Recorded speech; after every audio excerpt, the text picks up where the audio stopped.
DC is working. I changed the fuses, I cleaned the water out, I resealed it, so we finally have a semi-ish working car. The car is charging, which is good. Unfortunately, it still does not drive. Now, the first time we got everything together, we tried to put it into drive and it kind of jerked forward a little bit, but didn't really go anywhere. So we checked the codes in the car and we're having a high voltage isolation fault at the moment. We took the car outside, sprayed all the connections with contact cleaner, dried under the hood, and we're still getting that issue, unfortunately. This usually is the cause of water intrusion somewhere, but I don't see any physical water under the hood, even with all the snow on top of it. This means that there's either water or coolant somewhere within the system itself. That means there's probably water in the charger, there's water in the high voltage battery, the DC to DC converter, or somewhere in the drive motor. Now, a very common issue with these Tesla powered cars is that from the years 2012 to about 2023, these large drive motors, which is the same motor that drives this car, have coolant intrusion issues into the drive motor itself.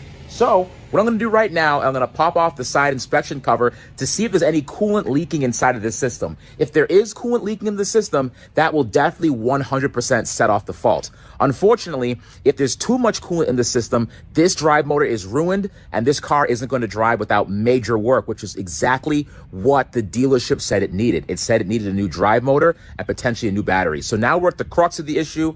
I'm going to take this thing apart and see where this issue is coming from. Now, this is where it gets pretty fun. I believe that I can check out this motor a lot easier than I can a Tesla Model S. Now, remember, this is a front-wheel drive car. The large drive unit is at the front instead of the rear like a normal Tesla Model S. I think if I pop this wheel off, there just might be an access cover here where I could check out what's going on inside of this front motor. Okay, let's take a look at this. Got that cover off, and there we go. I believe this is the culprit right here, this encoder. And this encoder helps determine what the motor position is. And if anything gets built up on here, if there's coolant on it or any debris, there could be pretty big issues where the car doesn't want to start. It gives high voltage isolation issues amongst a bunch of other problems. This is a very common issue with the large drive units for Tesla Model S's, as well as the B classes, which are also made by Tesla. Take this off and see real quick what our fate is for this thing. Okay, there's a little bit of, there's coolant in there. All right, so this is actually damp with coolant, which really isn't great.